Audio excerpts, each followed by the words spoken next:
Kami hizo se the hulinde Mol hoy pa bang lel se sukiya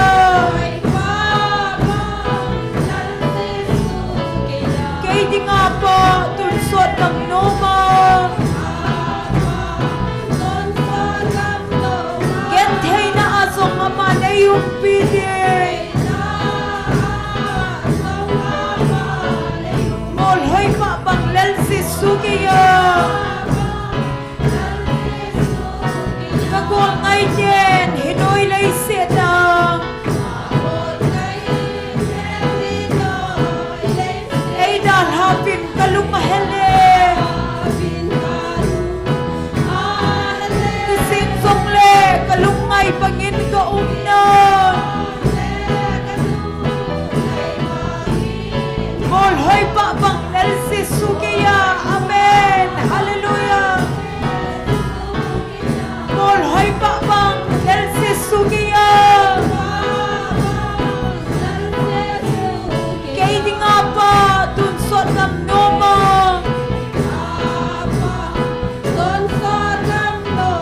Gentay na asong ama na yung pili Mol hoy pa bang lel se sukiya Leilal mo law pitsuki minde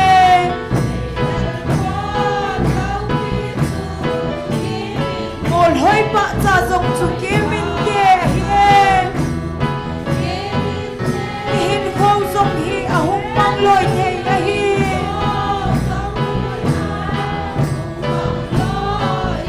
Hi zong le pakai si sukiya Mol hoy pa bang lel si sukiya Kay di nga pa tunsot ng noma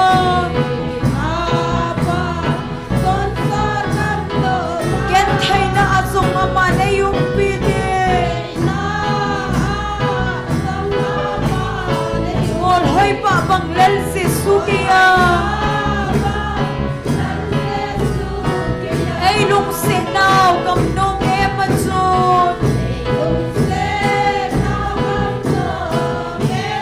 Amatsun tunsot palpahin Gentay to sim song leng hinoy lay sinahin Amen Agamatsun ay puylon inde Mol hoy pa bang lel si sukiya Amen Hallelujah Kay di nga pa tunsot ng noma Gentay na asong ama na yung pili Mol hoy pa bang lel si sukiya Tuhin kami pen sing song le Hinain kami na sinding le Kitsalapin hanti magon ay kay tawding Amen Kami hizo si ting hulinde Mol hoy pa bang lel si sukiya Kay di nga pa tunsot ng noma Gentay na asong ama na yung pili Mol hoy pa bang lel si sukiya Kagol ngay din hinoy lay sena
Tuan nagamahin.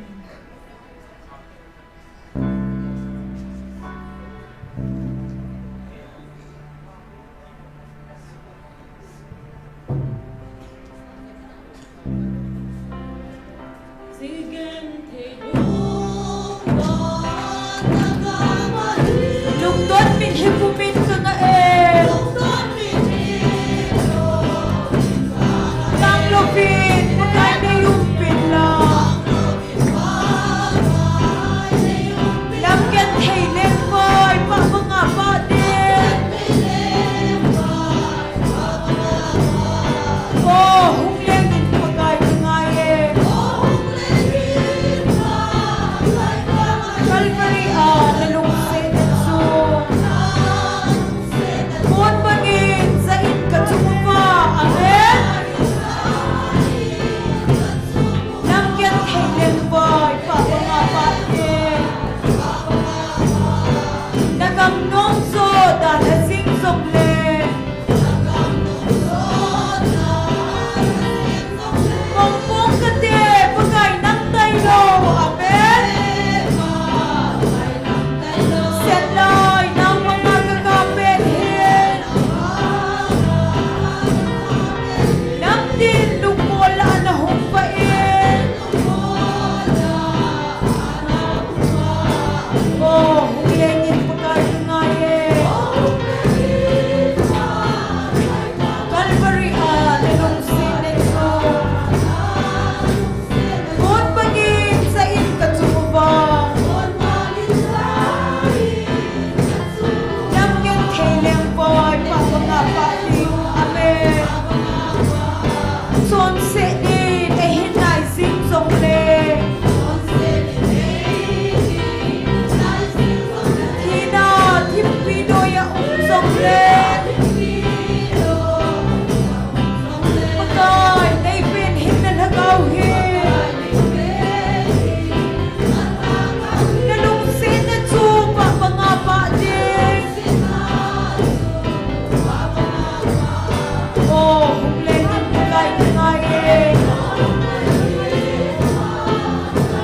Calvary nalungsin at supa. Buwan bangin sa inkatsupa. Lamgan kay lempay, pa mga pating. Get hay sala, o manlaluko. Sonse get hay mo na ahungin. Nagamblet, kaagent hay na. Kapaan nga, pa nagtuisi na pa. Oh, humlegin mo ngayon. Calvary nalungsin at so. Buwan bangin sa inkatsuba. Lamgan hay lempay, pa mga pating.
lai hitai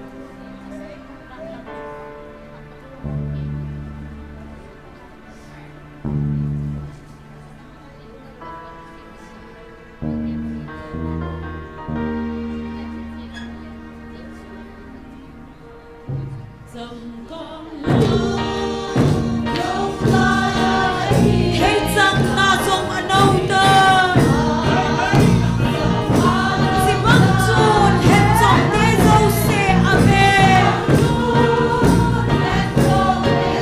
kênh Ghiền Mì Gõ để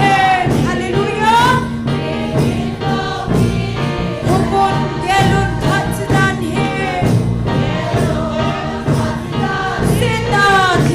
bỏ lỡ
online na hung po ho zo se hin chile amuna hung nu le pau le naw te ho zo se bon savin nikhupai mu sau hat chu nu pathe thangwa nei pi ve hallelujah amen pathen thangwa num han ki pa men tu ni ki man cha na deu chom chan phung do kining kating tao nay lam kai pi deu he pa zor sung he ding a he pathin wa chela sading a hung ki gong he akhat na nu lam neu hung hin ten ani na nu nga ching no hung hin ten athum na nu ching nga thar hung na chana gon to sa anum din pakai minin kan het sau ve bible chang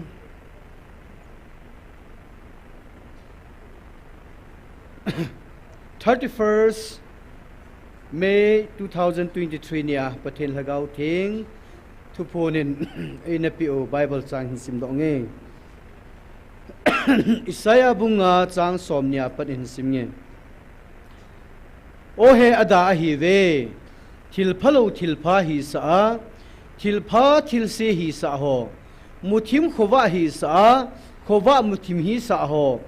akha alhum hi sa alhum zo akha hi sa ho o he ada hi ve amit vena achang si a kichi sa amai put danuwa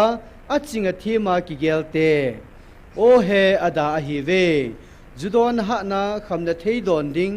ki halpon tho ho themon jong ne gu kila a philmang zia themon beite themna sumang pi te hichun pakaijin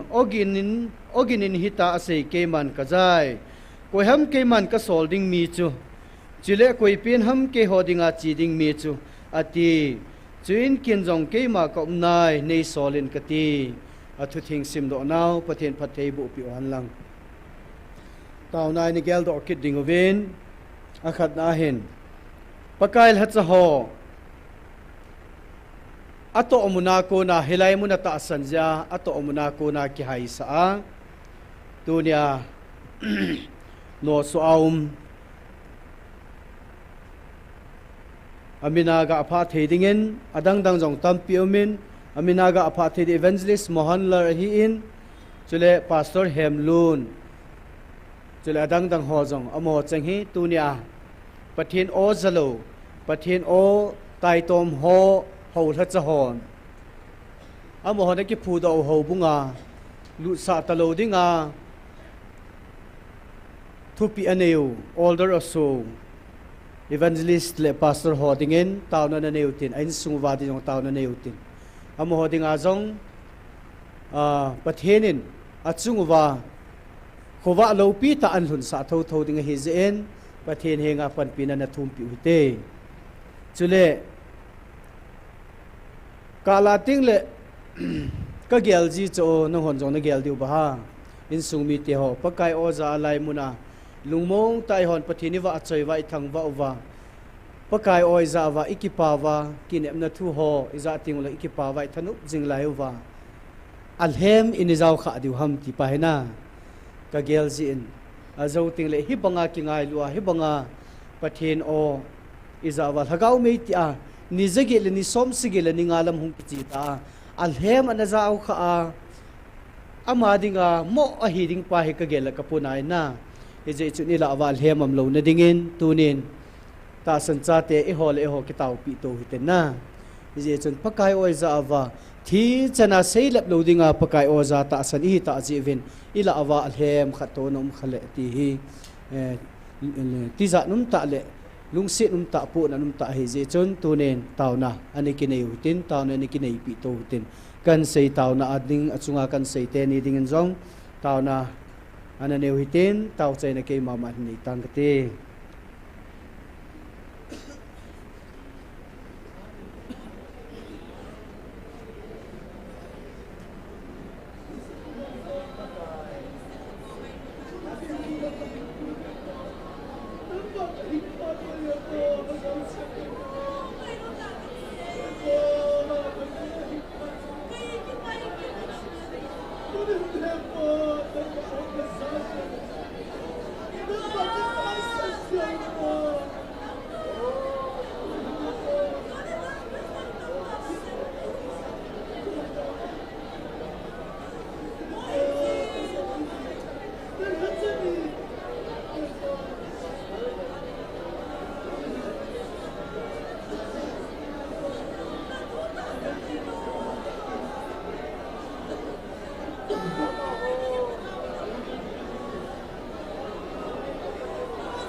Amen.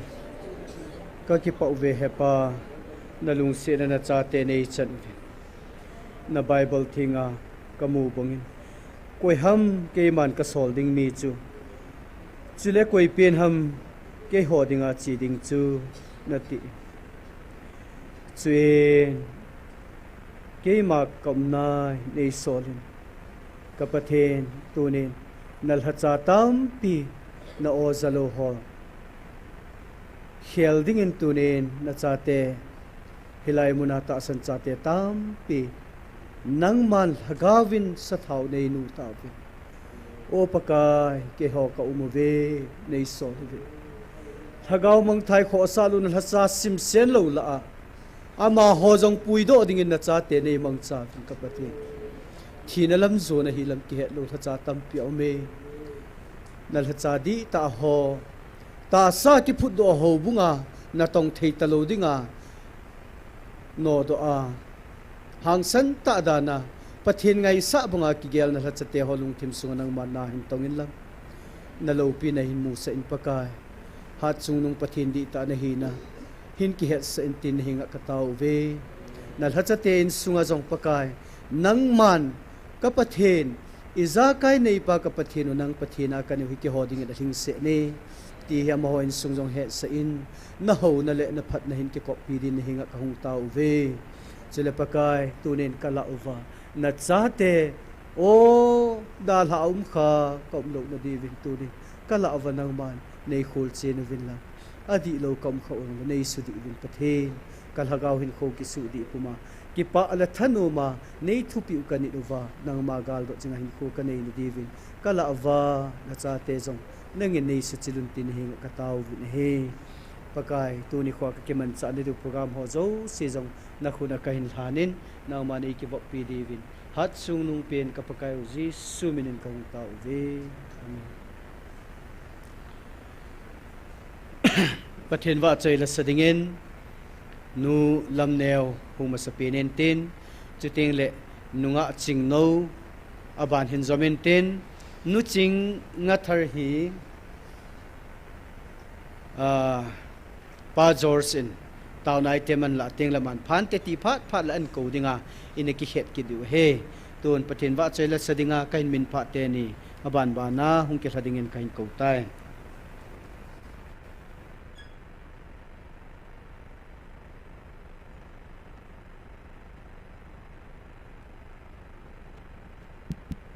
kakipain tuni chan wa choi na sa jong sing theya phat phale dang nei pi apa pathin ka tang wa e pathin wa choi din kan sa do ding choi I khol jin naw hele si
zo sa din phat thei bo pi taw han ka ke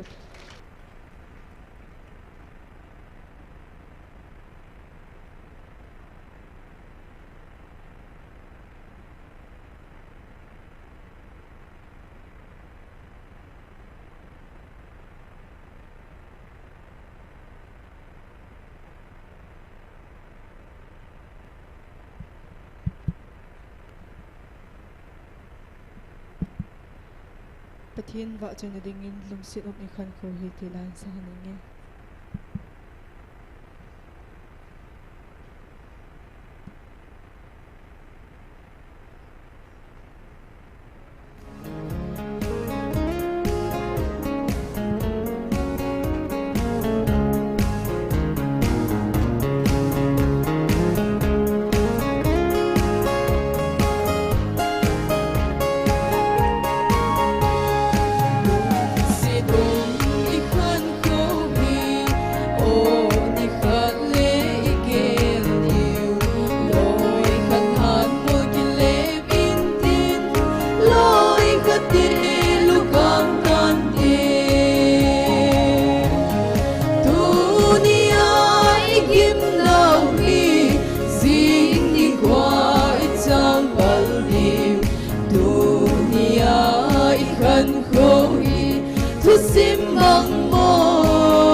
Sim mong mo ngày lúc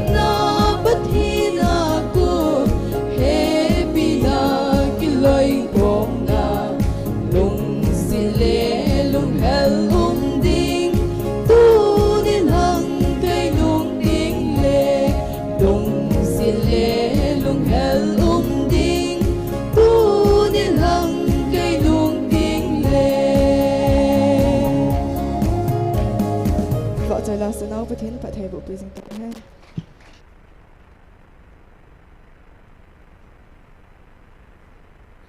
ki pamin nulam neo sule nunga ching no te ni pathin wa choi langai ta insa pivin amo zo si chunga ki pa thui 7 he nunga chung nu te ni la hin sa kalung thim tong khata chu tu idin munu ta ki tu chan he na tu ni ai gim nau hi zinga I chang pong di we he ti he na ang song ding I chang pong he in sit di cho a chi sang hin ani ki gen thei la lai le ani ki thu gim na lai le in ti di we chule thil hung hung di ho tu nya ikiman chan ho I to ho I bol ho zo se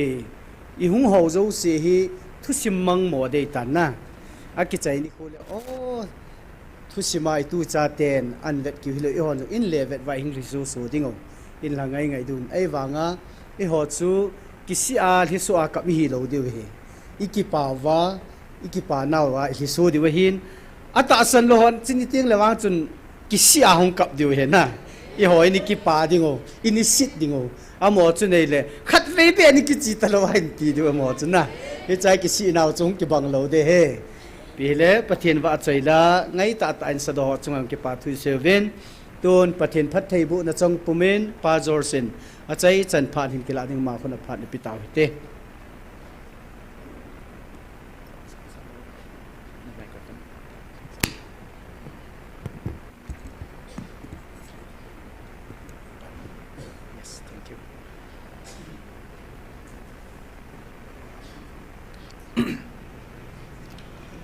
Nabon sa kewin mangpa Jesu Christ minin online ate zong leche bay kipa hoy min tuni hunin pathian hun hoy ang pia ama bekhom theiding le atupia te zui khom theiding a tuni tan changa damna le hinnang pia jen mangpan thupina tang henlan tulai anok che chein thanuam ho zangomin kipa hoy em zangomin achang changin ka ut ka tha swani zangomin ming hi na do la hi gen la hi pwa zo lok ni zong atamin a hin la pathian ta san puma hin khwai mang changin anok che che ka sai hagawin ang umpi hi ta changin anuam che che ka sai tunin hin nuam che che na lai ding hi zen mang pan thu pina tang helan tunin ka ki pa a mundang dang azong no zong na chat nim ka king ta a chilai muna ila sa wile thu ki sei hi anok da ni azak tum in ka theya no zong na the din ka king ta tu ni tan chang hi atuina chi de a flavor na atuina pa chu ki bang na lai hi no zong bang chi na ding ka na bang chi de ka theisia hinan le ken wang ke experience ang wang atuina wang abe be hen na lain pathin ka thang wa e khale ki pa wai min April 20 tarik ko kumsang ni le som ni le nga a pathian ni na hum vil na 45 nang sim katin nanam pum pi uwa keiman ko zong leng hlendo hlom cha hiding a hi bo ve a hin nang ho tunia hlendo cha te na hi ta jewin ki pawin hallelujah inam pum pi wa pathienin ang ko hin a hin la hlendo tom chakhat hiwin atlendo la azong tuni tan chianga nizagit chan pangthei kiti hi pathinin atlendo la azaw momong hitawe hallelujah ha sa hellan nob hellan guazu hellan dai kai zong le ni sa hellan khowat zong le ithwa tawin achile ithwa chaw hilawati tenga pathian thu pia zuya taw khoma hin khwa ki manga tuni huna hi pathian mai pa hola mi hing mai pa holo lowa pathian dei zong bangai chi pen gel zo a tuni huna kal swan ta te hi jan mangpan thupina tang helan tuni hunin hi I hang san ding wa hi azia chu to ne na hi melma pa setani nas dawa ta san ta te zong angetek anal angetek ai hidanga ta san ta te zong hi angetek na lai ding hi bang chinang attack ni ai chile na lunglu na lam lamang attack ding na lai khen khatte sumla payang attack ding khen khát te hat sat nang te etek ding khen khát te dam lo na nge tek lai ding ahi lo le khen khát te mi ge gen set na le soi set na le dem na tam piang nge tek na lai hi mel ma pan ai vang in hite zo sia nang le ke in ki thua zo lo ding nang le ke hat na a ki thua zo lo ding a hi hina le pathian hat na i thua zo ding hallelujah azia to pathian in ka da la lo ding na hi veti pa pathian hi jen pathian ka thang va e tu ne honi nang hat na sia a thua zo ding na hi sia ai vang in pathian hat na to pathian muang puma hin khwan lamang chang in hi zo sia na zo ding chi pathian mina ka gen ngam hi tu ni hunin zong ken zong ka tho in ha sat lai ta hin sum le pa zong hep na tam pi ka tho e ka so pi te ai vang in van gama ka chanding van gama I tanding hi bange chi le van go ave heaven treasure hite ben khovel khil to compromising cha tu ni hona ken decision ka lai hallelujah khovel khil to ka zo ponge ka ti chu azi choi piam chele vana I chandiu hi a lo pi dan a thu pi dan khovel thilina cho thelo cho ka so pi de tu lai ta hasat lai ta sum tam pi chi chu sum le pai ko he ga de lo ding na ai wanga tu ni huna hi khovel thilin vana I tanding te ki lei zo lo hi changa pathian dei bange chi pen igela pathian dei lama hin khoi manga pathian mai phai hol changin tunin mel ma pan hing zo lo zel hi hallelujah tunin ka so pi te nahi na bang banga setanin panlang la ding ang etek ding hi hagawa hate zong na etek ku hat ding a hi hagawa halo te zong na halo dung zoi wa nang ma hi na chiada na thua khamu ding a hi na sei thei zong min tin na sei thei lo zong ding a hi hinan le zong tu ne hona chi zo se chu izo theina diu hi pathin hat na song puma izo diu hi ti ka sei do no men hi tu ne hon hi bangzia tu ni hona mi te vet dai tangwam inam sungwa na khalo tauna manga mitli long sung puma mitli longa pathin ko ma kitawa dil suwa ni khalle thumve kitawa o pakai ka namudam san kahin khau ki he sound ka namudam theina dinga cha kitawa ipidia mi te da kitangham it's a biggest question he to laita why people hate you ipisia mi te nang vet da hamo na tauzia silai muna na tauzia ipidam mi ten mi pisia met vet dam itangham khatna nang hi hian chom hi tai hallelujah pathian in ang tel to tave khovel khil to ki hian ding ang tel do tave khovel to zong khom no loading khovel to zong bel khom no loading a chate ka ngai lut ka chate nahi veti so hallelujah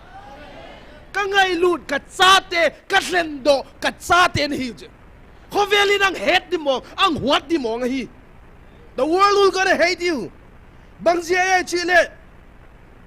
eite pen khovel thil to ki bo khup no lo hi pathian maya pathian anga ki bo khup hi pathian de lambang e chi pen ki hol zo hi ani na bange chi le hi go man tam ta go thupi ta ki phual hu pen hi tu ni na nang le ken imu hi chi go hu ipi ham chi le tu ni na hi ton sot go hi khovel go hilohin ton sot go hin chi go chu tu ni hona idelohin tu ni hona nang le ke hitenga na hungi ge wi bang zia hunge chile ton sot go khol hiu chu wana I go diu ke khol pathirin na mit liu ka khol pe ti chula na taw na mit liu ka khol pe atu tampan jong a tam ding atu tompan jong a tom de hitenga hi na tu banga ki at di hindalai apan halaten alom man chu thupi ding a hi hite ben hoi do ye changa hi eiten kimu chiang ta hi imu chiang changa mini pi sai jong le thogim na to jong le thogim na chu tho tange cha pakai Jesus Christ mina ki thonga bi tai hallelujah Jesus Christ mina ki thonga bi tai khovelin bang hing lo jong le pakaya dinga o tu ni na ka tho hi ma cha hi poitia tu ni na pathin de lama pathin ang bela hin khwa ki mang hi ta hi tunin ka so pi te huzian mi hengin hung kham zo no lo hi dai zong kai zo no lo hi tu ni huna hi azia chu tu ni huna hi nang hi namu chian ta zia tu ni huna ni se le hi tanga hung na hi ve mu chian si le chen khoya na tha sia ni zong de khu na tha sia chau hi lawa ita chilaya ki tau tau di moi ikat ka sep ding ka bol ding tampi omin ki chi the hi ai wanga isep di bol di zong le chi ho chu da langa ma pathina nga tu ni huna tau khom te hi ve hallelujah bang jai che le thilbang ki ma ilo ching the na ding wang success need sacrifice iki sacrifice anga ye tunin nisya ni zaget wantan iki sacrifice sa le pathin athona hin ko ilo di cho hin ko ilo di hi zen bang pan thu pina tang hen huziain tuni hunin he hitenga itaw khom hi amasa pena hi I hagaw hin khwa hi akisu zia tuni huna ki taw khom chu azia chu ichi na diu ipai na diu lampi hoi de wa ki muchian na ve na muchian lo le khoya na pai ngam de ai mit cho khat khomulo kharin gari hele na taw ngam na dem na taw ngam mala sala noi na gari chu na taw pa na dip ko di ta khu na dip pen dung dung dung dung sa demo imut mala sala imu jong imu ngam lo din alai ve bang jai chila a driver pa pen a hi na na het ave tu ne hona hitenga iki khom wa ithum khom hi a driver pa hi na het chian jawa hi hallelujah hoita nang to dik ki thei chian hita ipai na diong ki chian clarity na izia tu ne hona he o bang bang hi zong le pathin anga tu ne hona taw khom hi ve hallelujah azia chu tu ne hona hi pathian in hi bange chi le hi thilbang kim pathianin a he so ke nai kagen bangin na ha sat nau jong pathian na he nai na lung kham na jong a he nai na tho gim na jong a he nai azia chu tu ni hona hi pathianin na lung tang lam ave azia chu pathianin ilung sima ve in mi hing mai pha ki vet lawa pathian mai pha i vet wa pathian de banga hin khoi mangule tu ni hona hi pathian in thilbo sa hi chi hi igen ut hiwan khatna lai sang tho khat mun khat semni jacob bungli changira simnu jacob bungli changira ken zo haman simning jacob bungli changira imu panule simning pasian nayun tua chin amana hing nai ding mikhial te o nakung nakhudu sil siangun nolung sim thuap nei te nalung tangu su siang thawun mangpan lai siang thaw sim te bon wa ding gol zol ta no tu ni honin he draw near to God and he will draw near to you pathian ama inai wa hi le pathian jong amon pathian jong ei ma ang nei ding ai tu ni honin he en pathian ni nai ta wa pathian in jong ei te ang nai ta jen pathian ka thang wa e azia chu tu ni hona hi ka gen bangin pathian in hi im ang mel chi ata te hiwin ha sat na chung tung din a hin dia kholin lai sang thoi le jesun jong peter hi tui pi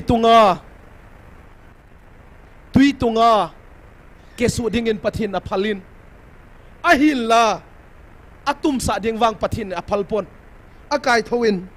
a hi lo le daniel zong hi humpi ba nei tunga humpi ba nei sunga a khum sa hin a phal hin hina le zong humpi ba nei ane sa si hin tu ni honen he joseph zong hi ko khuwa pitna ko khuwa khum hin a hin la pathian in akai do thoin tu ni ona I ha sat igen the na zo seo hi pathian in a he in pathian in jong ang kai do tho di ang kai tho ni jong ngom tho ding hin hu jen tu ni honin pathian ta san pum hin khwa mang neu chi ama sapien in ka genut hivan tun abang hi jong le tauna khat nei niun tauna item ding pong do katin ama sapien in hin tauna het deu hi ata san ho ama sapiena hi ata san ho in sung cheta pathian lo pina akipong do ata san ho zala e ho ta san ho pathian ho tupon ta zan ho zala pathian lo pi naung ki pong the din ama sa penin tawitin ani na tu lai ta I ha sat na deu no bunu I he so ke nawin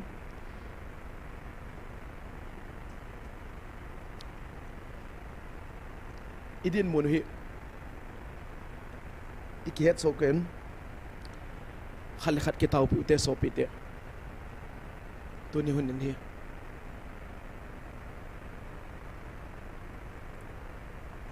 nom wang hi pon Krista cross po hi a hi wangin gal zo na chu pathian a hin khat le khat ki taw pi du he ka so pi te tu ni hun hi ta san ta te puan se pa yang ki pai hi ta hi ka so pi te a hi wangin huteng la a zong I thua zowa I ding zowa pathianin ka lung hlai na ka cha teng ti the na ding I taw deu he ka so pi te pathianin thilbang ki ma bolte chiphat le tu ni hun hi inam sungwa melma pa setanin nasaten panalahin izo phalong I sei deu hin setan thanga ote tu ni huna pathian thupon zonga sein kalla chate khoya mi tam che mi lung po ma sei hagaw mang thang ding te tu ni hun enun ka so khovel nop sa na zia a khovel thil ngai cha zia a atta sa zong it non lowa zuang hap te inam sungwa tamai ta sa it non lo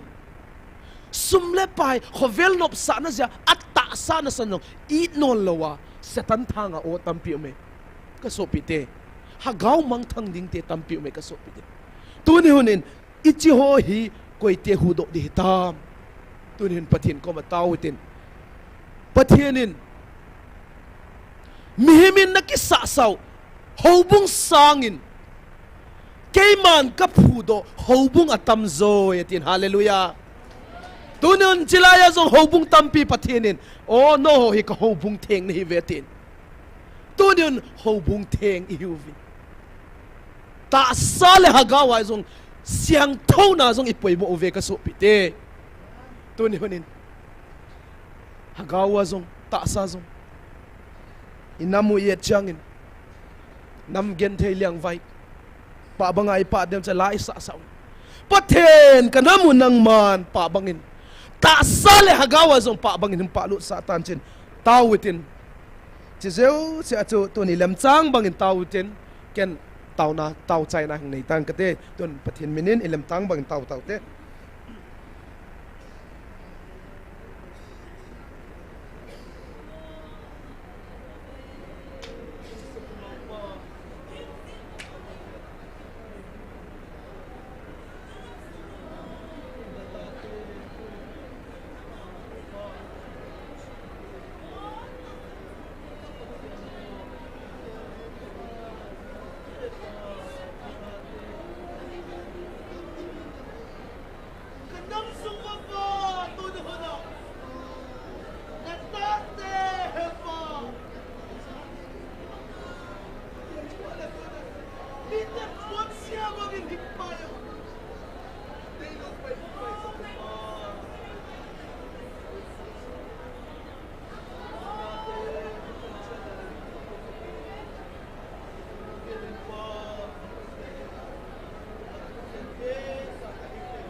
lu se tumang pa tun hian na tate kathum na zo se nangin na he pa ka ngai chong na he nangin kathum na teu nangin hingwal zola hingom pia pan pia kanamu pa nangin na he ka nam den mun zo tilbang kim nangin na he so ke pa tun hian na keng bola ke pa tu ka hingen hi nangin hingom pia hing pan pia abula para atop tana dangin kanamu kitung ding masang sanang manahing nuwa siya lo ding zezon ko nuam tu kaing tun ipa lo pina patoy natin ang manhing tang tan chin gen hel gen wal ngai dama gen khat sundeng wal zol tan chin Nazar Jesu Christ min sang tan kom kangen hi tun uchinin lasadi laung sa sale phante khoya tawe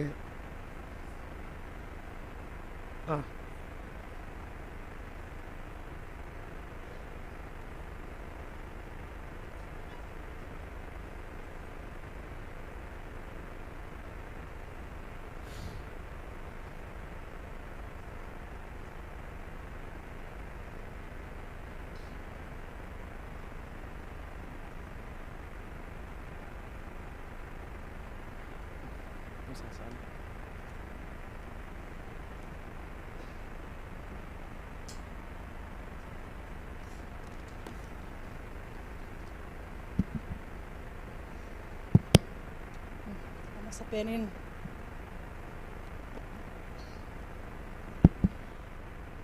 adala sakit hedinga to kum tha hitamuna amun seng thawa ding thaidinga hinna dam nang pe pasien min kapan masaa tonia la kang sading le tulai hitamuna thumte hi atholo umlo itho khop chedin thepna ipozia un khol dam nang pe thei tu pathian zo nang pe thei tu khovel zo nang pe thei tu ibe pathian a hi chi muanga ma kal son dingin himila ki nem dingin vai vuda patin bul kapana bang ma thei lo le mi mol pen te mi pil mi siam ten amu thei lo hagaw pil nang pe tu ibe pasien min zong phat ko min khovel zo na ama tunga ngam ding hi khovel hi hasan na boy na te hi ama angama zoding hi chi lamet na ne in himila in ki henem vai khovel zo na chi lang sawang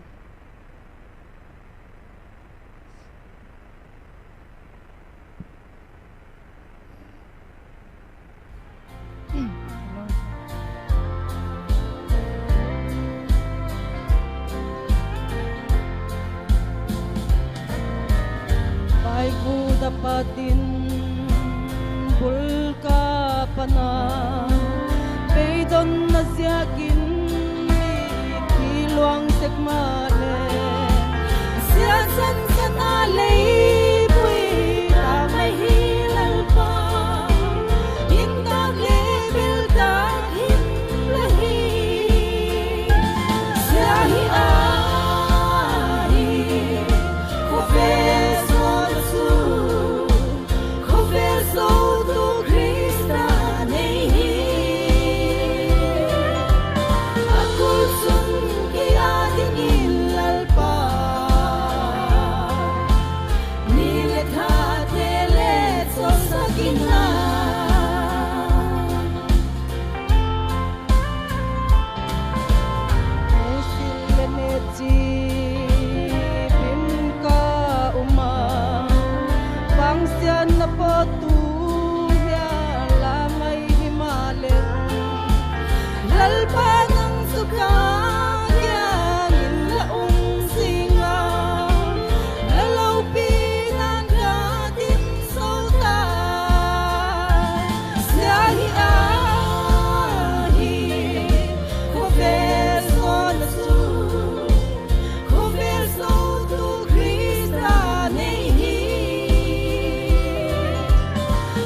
sate mangpan ibon wadin dingkip zo dingin mal SONGPI ta he no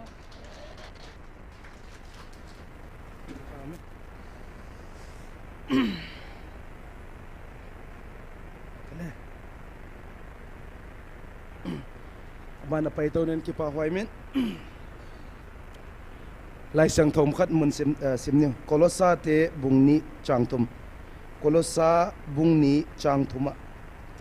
krisa pilnale theina go zo sia phualin om hi mangpa lai sang tho sim te tan chaning gwal zol sa elan krista pilnale theina go in whom are hidden all the treasures of wisdom and knowledge. Krista a pilnale theina ubahi. Tuni honen hi. Krista hingum changin. Krista to hing pai khom changin. Bahung chie chi hin ne khat gen khom wawin. Amma sapena Krista to hin khwa kang mang changin imang changun. Loile khan gwal te tong ki khen dinga amma sapena. Nidanga na kholai va pi te na to khom pi te ai lo le dang te to na hung ki khen dinga azia chun nang hagawa za tuam na hitahin ani na kholaya friend circle insunga zong adia kholin hitenga ta sana pathian to buan na hung ta san che zong ne insung na family members sunga zong o ki dai dan na tam pi te nang nei ki dinga ujiang in mi te la zong nang pang minang pangsa non si dinga nahin khwa he kidang lam do na ngum ta dinga azia chu bangzia ichi lehi nang pen tu ni hona amau te to hin khwa mang the no lo khovel to khom the no lo tu ni hona nang pen krista to pai khom hi changa khovel thil to na pai khom the lo changa tu ni hona he nahin khwa hi hung ki lam dang deu de hung lam dang deu de ha gaw lama zong ha deu ding hu changa mi te nanga para hin khwa pathian di tang mu thei da dinga tu ne na kata san pi te krista pathiana hin khwa di ta le siang tho na hin khwa imangu apoi mo hi chi kang genu ni van tu lain mel ma pa setanin nassa dewen in sunga i society na siamin neu khat tu la ya dinga prevalent deu kang gen dinga ama sape na hi the rise of darkness kachya setanin hi bangang bole chile hi thudi hi adei lo diu hi the truth is rejected thudi dei lo diu sorry thudi a pai dingu tuni honin amba sapien enlechin setanin in sungat bangchin na aseme amba sapien in kithumang lo na in sunga hilan hobung sunga hi zongle kithumang lo na tamta ani na ahi spiritual warfare hagaw gala hi setanin hobung sunga in sunga nasa tawin na siamin uchiang in he milim biana pathian thupon na sein no ho hi milim ta ben hi vetis tononin milim ta ibiawin kolle vaitele email maten hi siam thu me biawi bangzia milim ta ibia chi lehi khovel thila pathian sanga thil dang na ngai sang naw he milim bia na hi jingkal na tho masat penin bang na bol masapen voi mobile bible ko hol masapen chi zo sa khun tongo chi long ki tam lo ding hi jingkal na tho masapen perula ha song thot nai lo mobile masapen breakfast ai nei ko en mobile bang na yan nei vai chele status da vet deu mi status da vet deu adang na vet deu o pakai jingkal damta ka thosa na hing thosa ji en ki pa thu sei na sanga pathin sanga khovel thil bang ki ma pathin sanga khovel thil materialism thil bang ki ma pathin sanga o pathin ama sa na ikoilo changa hi tuni huna hi milim hodi ta hiu ko e honi ki hello hin ahi wanga pathin in ana sein uchiang in he satanin i society wa nasadawa abol chu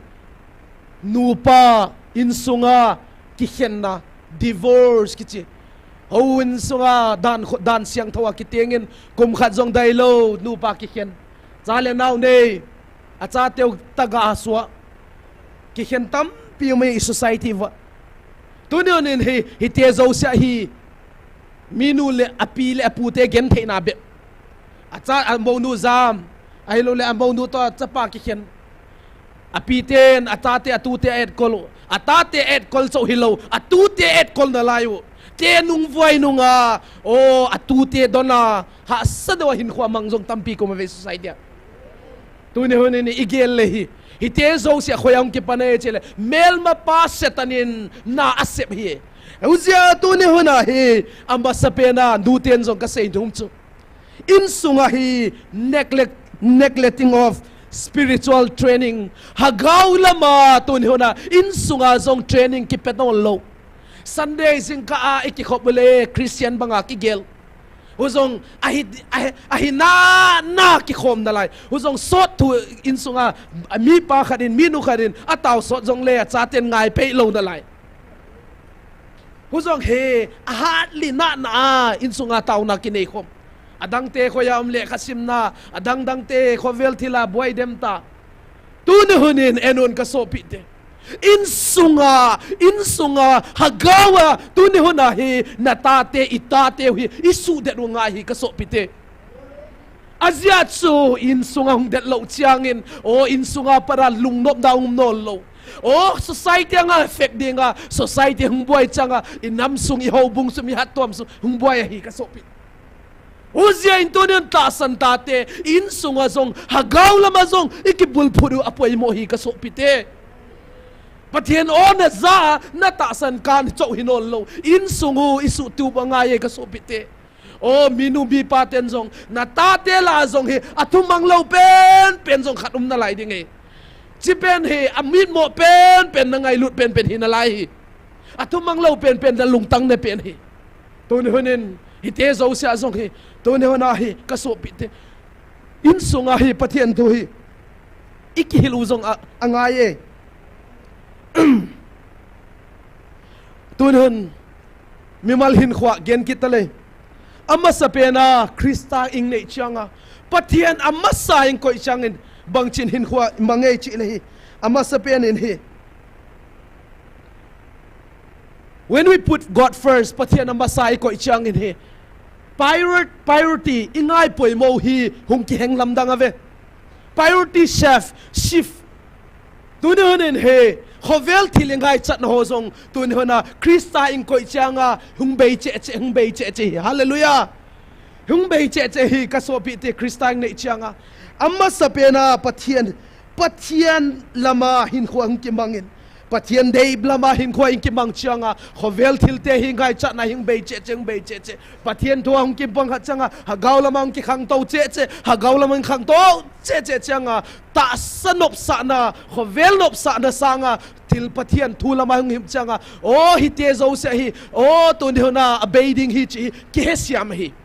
ai wanga eo Christian sunga hi hagaw lama ha lo changa hi khovel til ta sangai cha hi tu ni na hi ahung sang zo changa pathian thu sanga khovel thilingai sang zo te ahung sang changa hi i Christian hin khwa jong nasada boy hi ka so pite mel ma pas tanin panang la zel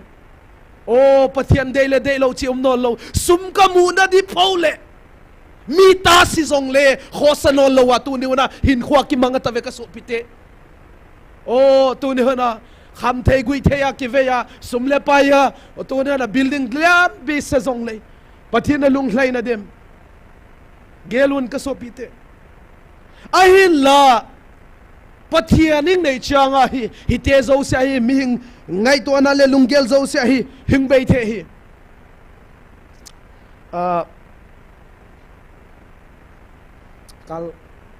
kal masain video khat kamua kapona ma meya a video hi isopi te barmalam te hin a video hi mual komahin zale bolovin pa chale bolovin in kwan bangza de khat pa chale bolovin apa chale bolna wa howina simovin chi howina hi aki khomovin video ang la ang simovin kalai na le zingin tuni hun hi ipathian bedan hi chi ta mai mi mo chi ka lungge law mia panat hoi mi ya pa chalei abol che do insom le khala vel hin amwal panga hoina sau chia hoina chu ki khom ki tun hun ipathian bedan hi pathian alung oi na dei ikigel khat unga ye ka so pite aji achu tun huna hi pathian ita san le pathian ni biale tun na pathian dei banga hin khwa imang deu hi apoi mo hilo hamo ka so pite khala tunian pathian tu pon khatung sim katin 21st December 2024 hin hichilei se da ka nam dei len ka mi Israel te zong ka lunglei na cha te chin ka ko khapon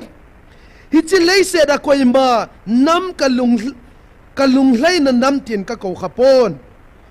ka ngai lu nam a hi wangin ka lunglei na nam tin zong tia ka ko kha aumpon a hin la tunin nang ho wang nang ho ata san ho zalin na ata san ho zalin nang ho nam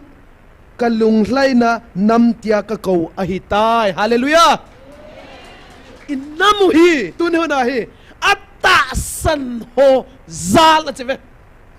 ibon vu chakeya chi lo cho pathianin ata san ho zala kalung hlai na nam tia ka ko na hi tai hallelujah pathian bang cho bangin tai tom zong le pathian i tan do zong le e ho zala pathinin kalung laina namati cho hallelujah aji cho ata sanina ziavwa pathin tu pe init ziavwa o mini pi sai zong le iding dat ziavwa pathinin kalung laina namang ti cho hallelujah to ne pathin lung laina nam ni tawin pathin ka thangwa e leilevan ka sim masanga zong ana khapon hichilei set a ana khalo ana so khalo ana kiza khalo hichan geya ka ngai lut a ka vel nam ana khapon ka lung hlai na nam tia ka ko nam ana khapon tunin nang ho ka ngai lut a ka vel ka nam dei len ka cha atila bula ka kona keiman kana gon sa a hi ze in ata san ho nang ho zalin ka lung hlai na nam tia ka ko na hitawe hallelujah hichilei se da ana khalo ana so khalo ana kiza khalo na bible khalo kata san thei poi is ama ding na hin azia pen pathinin hingjing hat chung nung pathinin ana sayin December 21 2024 ana sayin hichilei se da ana khum khalo ana so khalo ana kiza khalo ti zola a khalo chi ti het du amo na huzia tu ni hona hi a he khalo a khalo hi changa hol do di zan zong thailo sui di dan zong thailo pilna ki sui do thailo di chi na ve izil na ki sui do thailo di chi na ve izat sei zong le izat sim zong le chin tu ni hona ki he thailo dinga hi a hi wanga tu ni hona pathina nga idil swa I na zo sia I pai hia zero ki patchanga pathin lo pina ki mupani hallelujah tu ni hona koya hitenga dinga a hi na ki swanga pathian to chongam ding koi ma ki lo hi hingzing ha chungnung pathian maya dingam di koi ma lo ipil na siam na zong ki ding ki swangam lo ding hi ahi wanga tu ni hona hi tu banga pathianin atate ahung vel na hi khwan noi le set thila zong khalo zong no lo dinga chi na la hi hallelujah huzia in tu ni honin May tarik 7 2024 hin pathianin sacha mia tu pon na satan tu ni vanala wa koi ham koi na hiwam koi ham achi mathim kanga hung ding a ama het na ki song chan chu hing ding hen aze chu tuisia ka sema para keiman NIKHO tu sim dinga ahin kho hlum ke ya lekha bua ka zi chai sa hi tai hi ze chun achi na ki song le ma hi le vantil hon atu simu atlung ke ya asim thla sa dinga hi na chon phat naw tui si a ko na ka sema para na phat naw le na set naw hi chi chu abona hungki langding a hi pathin nang ana se hin Mei tarik sagi 2025 koi hi zong le ka anga hung pai ading ngam de cha hi pathin in thu pi ang bolin e ho nam sunga ahung ding do le apiana patui si hiya pada tuni tan chianga ahin kho tu sim van pil ten na asim de asei de ti koi makidim go do ngam lo hi kiding do ngam lo pathin anga koi ma ki him ngam lo ki kiding ngam lo hi huzia in tu ne honin pathian di tai nei cha tu ne hona pathian maya zong kiding ngam lo azia chu pathian van mi tele serafim ten zong ateng cha amai zong avet ngam lo pathian di ta kinei hi huzia in tu ne hen pathian di ta hingjing ha chungnung pathian ine izan hallelujah pathin ka thang wa e tu ne honin thlasam po te ka sopi te hang sanutin bring de dutin tu sanga pathian de lama kaliswan wa iding to de hi pathian de ilami hallelujah tu na bang hizong le tu ne honin ama khat kang gedu na la ya tu ne honin he pathian thane na God's power sap ham pathian thane na nangin nei the pona te ipisiam chile mi khadin pathian thane na nei the loading bangje chet aman chon set na an nei zinga hin khwa amang sing le pathian thane na kipung lang the loi to ne honin ka sopi te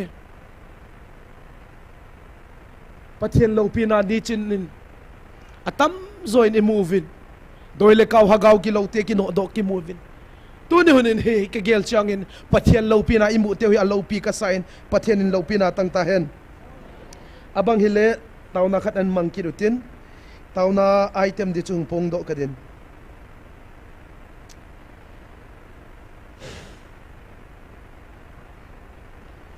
inam sunga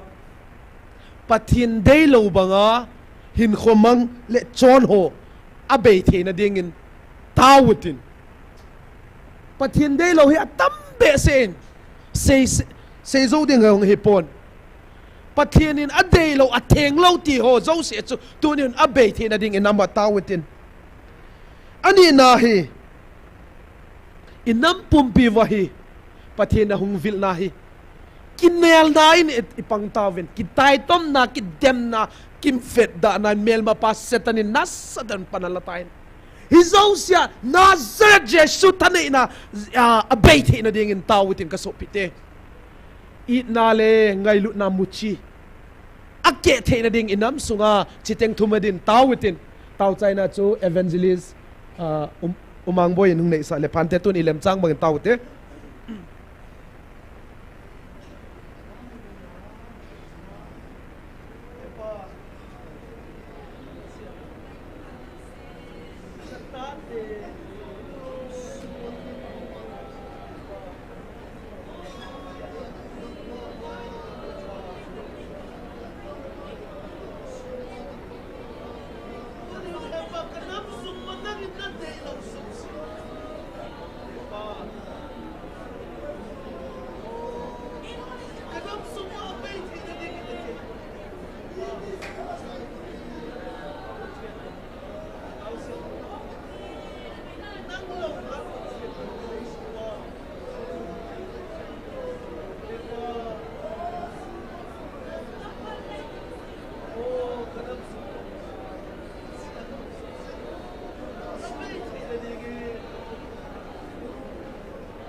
lung sen le ngai luna dim set thing jing ka pa theng o ka pa pa then nang money hil no na thua kamu pa thua mun ki piting na hi ve hol na mu ding o hi nei ti pi za lovin na min ka thang ba vin tua jong na sa te na mang thienga kun khoma ka taun ho zo seu pakai kyo thum ni la taw na sanga hoi zo la phazo pathe nei bo pi diu nei san pi diu ngai sat na hu hing pu ka pakai Nazare Jesu Christa mina kaung taw khom he amen.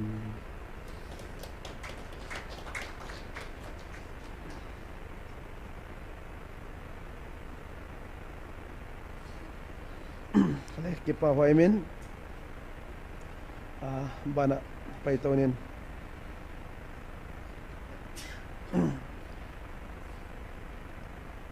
Tunin he.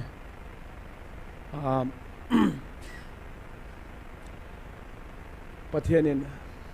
atate angai lut achate hi gal hi ka ko na gal hi chi pathianan chi hin tuni honin hi nuam sa dewan pathian ibe thei tawin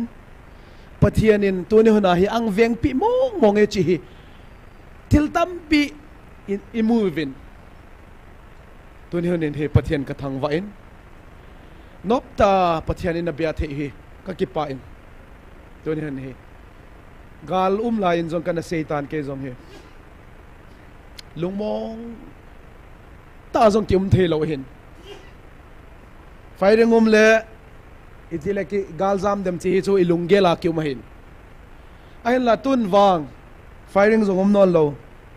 anoma nop hi ta hin nop ki sa seng pathian ki henon lo kit tuni hon hi ka gel le ka puna ahin la pathian oza ta sante wang tuni honin ichon phatna in dan wa zong mi te yet sa ding hin tuni honin hi keno ka thumin pa bang ma bol the ka nei si ka bol the sun chu na thupe ka nit chi tuni hona ka taw na pen hin ka nama ding tuni nang le ken zong bang ma inama de i bol the lo i taw hin tuni honin he pathin ko ma i taw kit de hin a chai na di tai pathin ko ma ki pa thu sewitin mabana zong pathian in he innamu hi hoi dewang aman inamu hi ang tung ding tho de hin akitep na thon lo de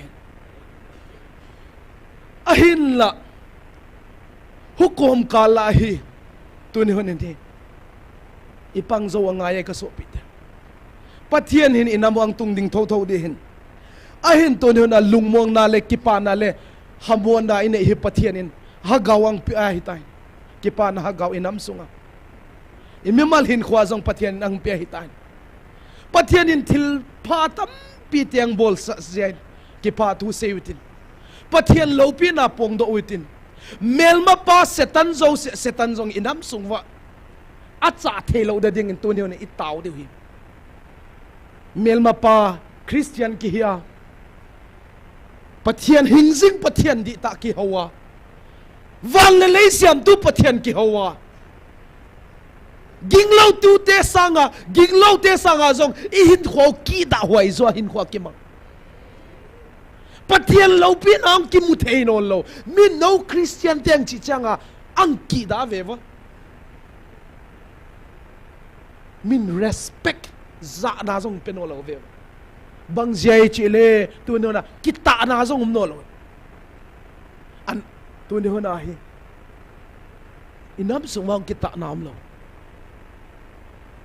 pathian di ta ki bia a ki hawa tu ni hona hi inam sung ivet le ihin khwaw da ivet le pathian lo pina ki munon lo kapwana ni enun ka so pit in sunga zong na family wa zong na ho in na biano ki ba lo le lungel ki bang lo kit tua zong na ta sanu ki ba lo le ki ho thei lo na lai ki ho thei mala sala ki che bai zong le ki che bai un lo ta ve ma tua no thu buang zate hung kim bute ichi bai som jong le ang pam pai khu a thua jong ma ta khu pathian tu pon ta san ja mo a so pi ten jong a chi bai ngap lo jong ma ta khu khu an deu hin na lai in sunga del do di jong kyum na lai mei the khu in sung châu hilo veng sunga jong hin na lai veng sung châu hilo ho bung sung jong hin na lai mei the hi zo se bang khoyang ki pane chi mel ma pa setanin na se hi setan silbol na hi pathian hi ngai lut pathian hi khan le khari ki ngai lut thei lo le wang alaya mel ma pa ki pane alaya setanin na se me chi he diwi tun hunin idei sa ta ingai lut ta in pathian o zai lan ta san le chi zong le khoi lama ka ha se amo pen adawa pang hi ka ta san sangin thi zong le kho ka sapoi ti zong ni tun hunin ai wang hu cha gen zowa adem bang ata san thelo zon tun hun ka loi khat in zo loi pa nang pathian tu pon na ta san lo mo ka chile hi ta san lo ai pi pen tam da ta san lo che abon chake ya ka ta san lo eti he nu abon chake ya na ta san lo hi lawang pakai Jesus Christ mena o tu ni na hagaw gilaw kino do tang na ta san lo di ta te kalung te ma ka sai tu ni hunin abon chake ya ta san lo diong tu ni huna ingai lut teng umahi hi zong le tu ni hun tau pi tin tu ni huna en nang le ke in na khanga pathian o iza the zen pathian kom ki pa thu se ten inamu pathian den pa bangang pangkhat ding inamu ang tung ding thau de akitep na khat sa jong thon lo de tu ni huna pathian na sei sa hin tu ni hun inamu pa bangang pa lun de hin tu ni hun pathian in thil lo pi tam tai bol sa ve pathian thang wa ute ka so pi te o tu ni mel mate enun gala zamovin phai sunga la chen na ding nei lo relief ke ma ha sa gen thei da tampi ai wang tu ni huna kas hitenga hilama galhung zam te ton pathian lung sit na zalin mun tuam to ma jong in neita lo neita in kisa pi pathian lung sit na zala nele ta hol na jong o lola hung hoi deu hi ta adia khola pathian o za ata sante tu ni hunin hi phathe na jong adong pan jong nom ta ve chi pathian thu ponin na ma bana zong hi don diu zong na lain pathian ka thang va en tua zong he mi te hi lungdong na hi ta ku chilaya tau khom ni zaget tau khom chi chu kum ni wal hi ta na mi lungdong tau cho mi lung kham mong hi ta we hoya de an ni holwa hoya sum le pai holwa ni chi a tau the hoya banga che lung kham ve wa ata san lo ho alunga lung kham e la ki lung kham koi lo ki lung kham la sala nuam ki sa deu nop sa châu hilowa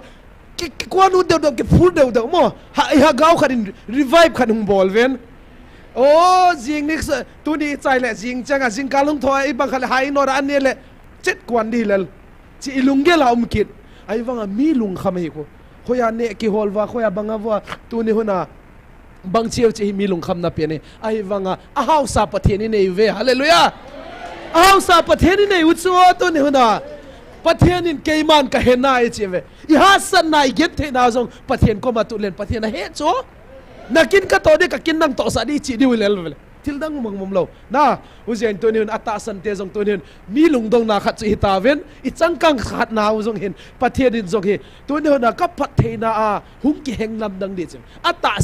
san lo ho phat the na lama jong to nin na hung ki bang lo de en lo chen hoi đâu nên đâu chỉ nên sung vào rồi, pathian o na za a na ta san nule, tu nên lang kilam dang na cha te na tu te rồi, lam dang na hungum na lai đi, pathian na say hin, chit na thep nam kape ding bol the nam kape ding, mel kilang dam na rồi, kape na lai đi chỉ, kape be đi chỉ, pathian kit tiap na khat rồi thon lo đi hin na. Tu nên cái pa hoem ka san mang pan tu nên inamu ang it na le tu nên ata san te tu ni tan changa ipan det jang jong mang pan thu pina tang hen lan tu nên he tauna item dia ka sei nom chu pathian ko ma ki pa tu sei te in hin chin gen hial gen valble mang pan ngai dam hen lan igen kha ta sun teng gwal zol hen lan tu ni lem chang mang tau chen tau china chu evangelist hen mang nei sign chen tu ni I program adinga china tan te ki pa nge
ai lut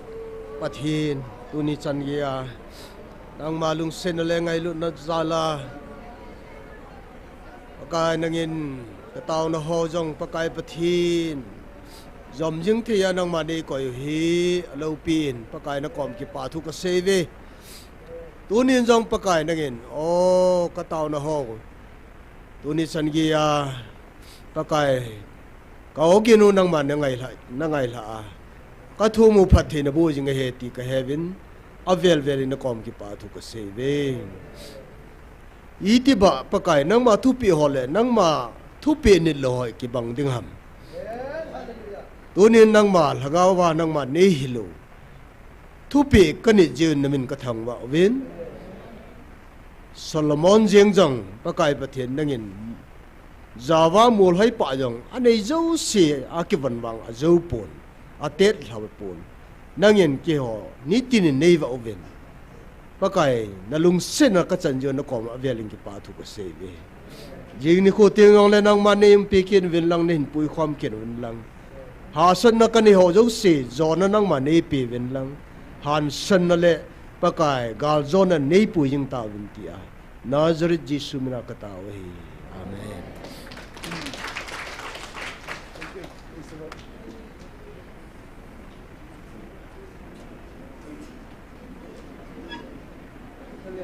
Zanin dapat kat net sen kabol mo.